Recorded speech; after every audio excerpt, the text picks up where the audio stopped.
Welcome to Spain. We're here in Barcelona for the launch of Ducati's new Hypermotard 939 range. Now, before we look at these two new machines, it's worth taking a look back at where the Hypermotard range actually began, 2007, and they were totally different bikes to what we see now, because those were air-cooled, two-valve, really grunty engines, dry clutch, proper man's bike. They then brought out the 821 Hypermotard in 2013, water-cooled engine, and they've now got this 939. It's actually a 937cc L-twin engine, and how much extra power does it make over the 821? Only 3 horsepower more, but Ducati are claiming 10% more torque. And on a bike like this, with a short wheelbase, short gearing, low weight, that should equal a lot of fun, a lot of wheelies, and should hopefully make a big difference and be noticeable over that 821. Right, so we've got a presentation tomorrow morning where Ducati are going to tell us everything that we need to know about these two bikes. But what info do we know so far? Well, they both use the exact same engine, so same amount of power, same amount of torque in both the SP and the base model bike, and they also use the same electronics package. So that's a 3-stage ABS system, 8-level traction control, and 3 different riding modes. But that is about where the similarities end. One of the biggest differences between these two bikes is a suspension.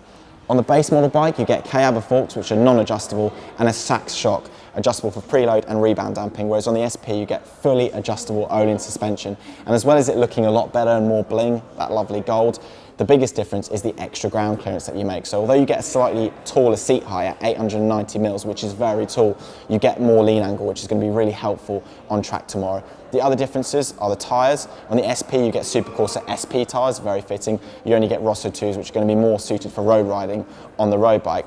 You also get carbon fibre, front mud guard, and cam belt covers. Another big difference are the wheels. So on the SP version you get these lovely 3-spoke forged wheels, whereas on the base model you get 10-spoke wheels. I cannot wait to get my hands on these two bikes because they are just the sexiest things I think I've seen in a long time.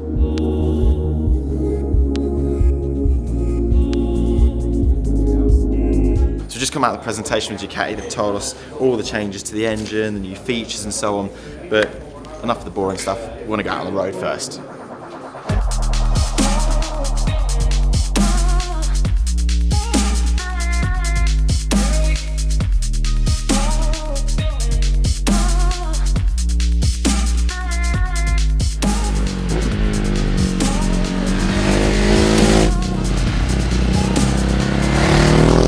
Just jumped off this bike after like 15-20 minutes on it, and oh, I absolutely love it. Honestly, like, there's something about it. It's not just how quickly you can attack the bend, but it's how aggressive you can be with it.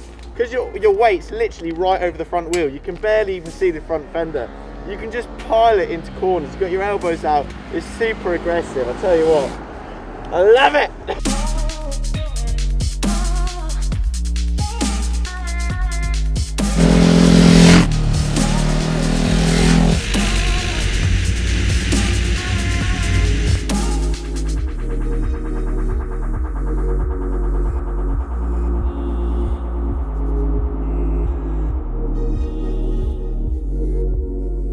So we had our presentation this morning. Ducati told us, as usual, everything we need to know about the two bikes.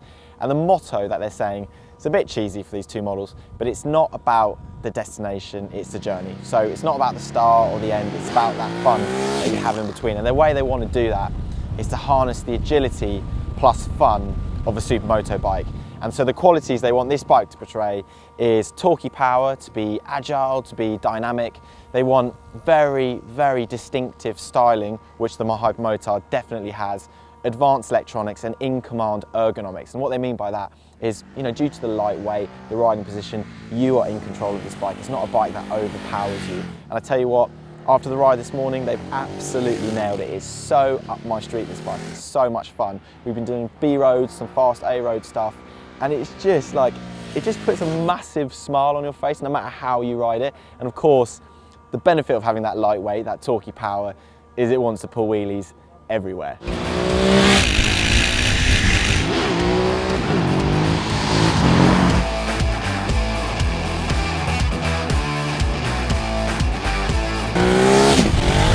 So obviously this is a new engine, and that's one of the biggest updates to this bike. The old one was an 821, this is now a 937cc L-twin engine, but it's pretty different. So it's got different pistons, different rods, different crankshaft, but what we found out in the presentation is that it actually makes 18% more torque at 6,000 RPM. And a bike like this, that is where you're always going to be riding it, around that 5, 6, 7,000 RPM mark. And of course, it's got a short wheelbase, it's got short gearing, and that torque is super noticeable compared to the old bike. And on top of that, the exhaust sounds awesome. It pops and crackles on the overrun. It sounds really, really meaty. Other than that new, bigger engine, there are a few new features as well. So you've got LED indicators in the handguards, there's a new digital gear indicator on the dash, and on a bike like this, where you're constantly throwing it up and down the gearbox to get the most out of that engine, that is really, really useful, to be honest. Other than that, it's just a really accomplished machine. It's got Brembo monoblock brakes. They're not the M50 super powerful jobbies of the Panigale 1299, but on a bike like this, a bit lighter, you don't need that power, and sometimes the weaker brakes actually have better feel. Now look, it's a bike where it's going to be great fun. It's great for thrills, great for wheelies. Let's just accept it. It's not going to be great on the motorway. We've done some high-speed stuff today, and you know, you're basically a big wind trap, so you do get buffeted around a bit, but there is an aftermarket screen that you can get straight off the Hyperstrada. So about to head out on the SP. Now we obviously ran through a few changes that this bike has compared to the base model one yesterday. Predominantly the Olin suspension, the lighter forged Marchesini wheels and the track bias tyres. But what we've also been told that this bike has compared to that base model, magnesium valve covers to help with weight saving. So this bike weighs 3 kilos less than the base model bike. It's also got obviously the carbon fibre, and a big difference is the Brembo radial master cylinder. So it's different master cylinder compared to that base model bike, which is going to give it some extra braking power on the circuit. So the SP versions that we're going to be riding today have had the Ducati's accessory package thrown at them. So there's grippier racing foot pegs, loads of extra carbon stuff on it. There's a Terminioni race system which helps it give an extra 4 horsepower and a bit of extra torque as well. We're about to take this bad boy out on circuit. I cannot wait. It looks the nuts. I think my wallet is going to be extremely light after this trip because I want one badly, and I haven't even ridden it yet.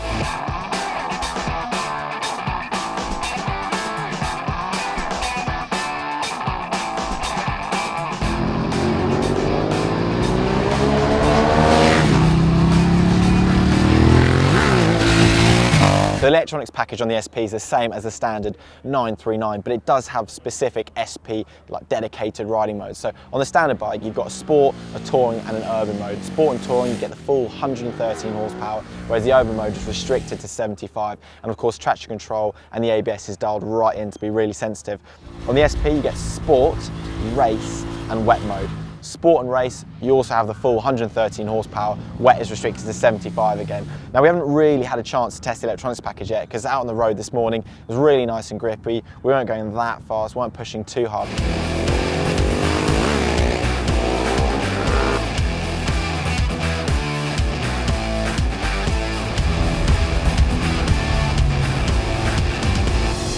So I've just jumped off the SP, I've had a couple of sessions now, and annoyingly that's all I'm getting for today. But one of the most noticeable differences of this thing over the standard bike is the throttle response. So this has got a race mode on it, and that is a really aggressive throttle map, so it just makes the bike really precise. And it's that also combined with the Terminioni exhaust system. That thing is not standard, it's 1,800 quid's worth, and it comes with the cam, the headers, a Ducati Performance ECU, and also a different airbox. So when you combine that with the Olin suspension, it just makes the bike much more precise, both in terms of handling, but also how you can steer the bike off the throttle. And it turns this long-legged machine into a really precise handling weapon, really.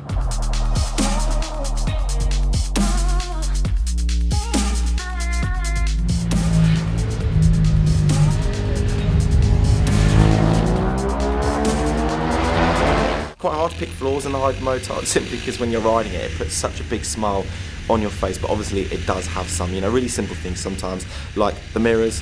They're really small, they're not particularly useful. Then because there's such a long throw to the gear shifter, it's really easy to pick a false neutral. You've got to be really commanding with it, just kick it in gear, otherwise you will kind of jump between gears.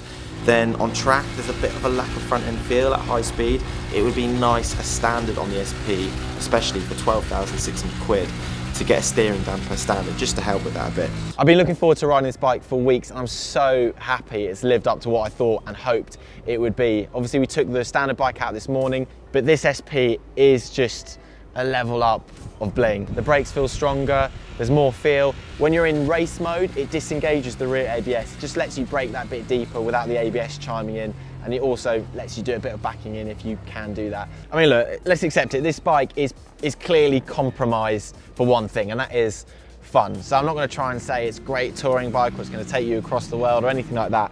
But on the right road, with your mates at the right time, absolutely nothing, in my opinion, beats this thing for pure laughs and pure giggles. The bike's so responsive to rider input that it's just so rewarding to ride. I think anyone who's got their eye on the Hypermotard, the hardest thing they're going to have to do is decide between the standard bike and the SP version. And don't get me wrong, anyone who buys the base model, I'm sure of it, they'll be absolutely chuffed with it. But I know if I bought one of those, that one day I'd be riding to work and I'd see a bloke or someone else riding an SP, and I would know that I want that SP.